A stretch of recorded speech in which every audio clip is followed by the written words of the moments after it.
Hi, I'm Empress Rose, and welcome to this series of videos. We'll be going through individual tarot cards and looking at their more traditional meanings, possibilities for more intuitive interpretations, how they work together, the symbolism contained in them, how I read them, reversals, all of that. When I first started studying tarot over 10 years ago now, the first book I read about it included the Jewish mystical tradition Kabbalah. So this is how I learned to read tarot. So each of the major arcana, and in fact the minor arcana too, have a place in between each of these little points in the Kabbalah tree of life. So this helps organize the cards so that instead of 78 completely random cards, you have 78 cards that all show you a place in the journey. So I also like to compare tarot and the different cards to Joseph Campbell's Hero's Journey. That fits as well. And many of you have talked about my desire to have a Kabbalah pinball machine, because that's a little bit of what this is. We can see these as little pinball stations, and we hit each little station and cha-ching, cha-ching, cha-ching, and it doesn't always go in order, and it doesn't always flow neatly, and sometimes that ball gets rejected right away, goes straight out the bottom here, nothing happens. Sometimes we get a bunch of points, and the journey goes on for quite a long time. So this has helped. This is very useful. Otherwise, you're just trying to memorize flashcards and random meanings. So when we can organize it like this, and all of the cards have a number on them, the major arcana all are numbered. So they go from 0 up here. This is the Fool card, all the way down to 21. Down here where we get the World card, having actually happened, and a series, a process of creation or co-creation works and produces something in the real world. So we have the hero's journey, we have a pinball, but it doesn't necessarily go all neat and orderly. And I'll use a bunch of metaphors here, but we don't need to smash them and make them work. But for the pinball metaphor, we start up here with the Fool card. So we sort of have the universe is pulling back on that spring launch. And when sort of the universe or the divine hits that ball, that's at the top beginning here. That's where, oh, right, this journey, I want you to go on this journey. I'm calling you. You can refuse the call. You can get jammed. You can do all sorts of things here. So, and then, when it finally exits the situation, we have our total. What's done is done. The journey is completed. I also can see this as having a baby. So we might start up here with the idea that we would like to make a baby, or the idea that we would just like to have some fun.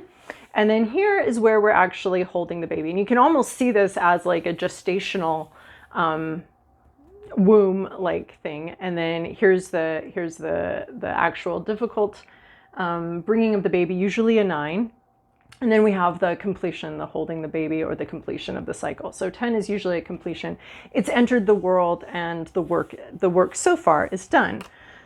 So, of course, all sorts of stuff can happen in here. We can realize that we actually physically can't have a baby. We can realize that we're not going to be having one with this person. We can realize that the fun we thought we were going to have is going to result in a lot of work. We can realize that our body, we're not going to have the baby the way we thought we were going to have the baby, but we're going to do some alternative means. So a lot can happen, right? That journey can be very complicated and doesn't necessarily go according to plan. We have sort of, this ideal journey through the Kabbalah, but it doesn't always go according to plan. So we'll be talking about the traditional meanings. I'll be using the Rider-Waite-Smith deck as sort of our template for more traditional meanings. And so those can start off as flashcards. My method is I start off with a traditional meaning. I start off with sort of the flashcard idea of tarot.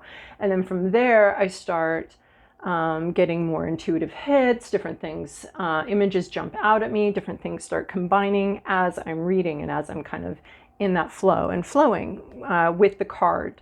I'll also look at other decks and how they pull out different messages, how they depict different messages. For instance, the Fool here is going to have, some are just these, there's all sorts of complex imagery in it, and other is just like, here's the call to action that begins the hero's journey here. So I did want to say something else about, right, I was talking about this creation of a baby from the idea that maybe we could have some fun tonight, to holding something in your hands concretely, or maybe not. So I mean, this is the whole process of creation, of co-creation, and where this original idea comes from is the mystical realm, right? There's this whole other sort of spiritual, or the universe realm, and where our ideas come from, where our inspiration comes from, where those muses tap us to inspire us to action. That's a great mystery, isn't it? But we're born out of this. We've all been through this process from being, a twinkle in somebody's eye one evening to emerging into the world as a reality. So we've all been through that process, and that co-creative process. So this is a co-creative process with both the universe and somebody else. That co-creative process is where we come from. It's in our DNA. And so our life is this co-creation with the universe. We want to do this. We go through all these steps. We dream, we vision, we have missteps, we have sudden sharp turns, we have forks in the road, we have all of this stuff. But that co-creation is a lot of, the whole, it is life, is co-creating. We came from it, and we are doing it all of the time. And so we're wanting to ask Tarot, hey Tarot, how do you think this co-creation is going to go? And that's a lot of, do you think this is going to work out? Are we going to get to where we want to go? Maybe we're on a road trip too, right? Are we going to make it to our destination? There's going to be, missed turns. There's going to be, back roads that we took. There's going to be getting turned around somewhere. There's going to be a car breaking down, right? Are we going to get there? And how's that journey going to look? So that's a lot of what we're asking when we come to tarot, is how's that journey going to look? And can we have some guidance here? Do we have a roadmap? Yeah, we have a roadmap, but we're going to be going off road a lot here. So I'm also going to look at the difference between, trying to tell the difference between intuition and wishful or fearful thinking. Because if you're reading for yourself, sometimes that can get in the way of a good understanding. So we're going to talk about that with each card. And then we're also going to do reversals, how to interpret reversals. For me, interpreting reversals intuitively is really different. I'm very visual. That's why I connect with the tarot really well. So I like to have those visual metaphors. I have an art history background, and so I like that a lot. But in the reverse, it's a little bit harder to get those intuitive messages. So I take a more flashcardy method with the reversals. So we're going to look at different decks. And finally, we never give our power to another, not to a tarot reader, not to the deck itself. It's all meant as suggestions and possibilities. In the end, we're solely responsible. And I think that's one of the beautiful things about tarot, and about tarot's sort of renaissance here, is that there's a lot of disillusionment with the patriarchal hierarchy of things, of spirituality being put into, and patriarchy, right? That's our Hierophant card. So that combination has left a lot of people out and a lot of people disconnected. So this is a way to disconnect. This is a way to reconnect with your own intuition. But part of tarot's power is that it is individual, it is unique, and it puts the power back into the individual's life, and the source of spirituality and the source of connection back there. I mean, I think some religions get an honorable mention in that, but I think tarot can do that a little bit better. I mean, we still have to be careful, right? And the decks can sometimes be a bit of a trickster.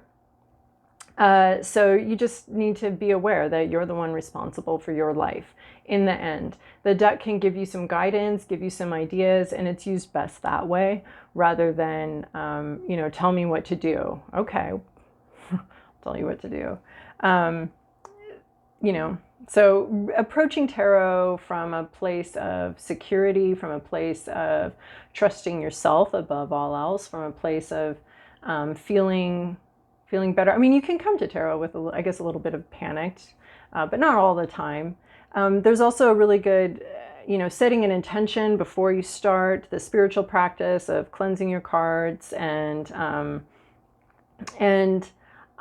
I also suggest really getting into your own intuition. What do you think about the situation? What do you think is going to, what are you expecting? What are you hoping to get out of the reading? Being a little more intentional or yeah, intentional about your approach to tarot will also be really useful. So I think that's it for my introduction. So we're going to get started. If you would like to continue on with this journey, I'm going to try to make the videos available individually and as smaller sets and as a larger set eventually, if I complete the process there. So you're welcome to join me on this journey.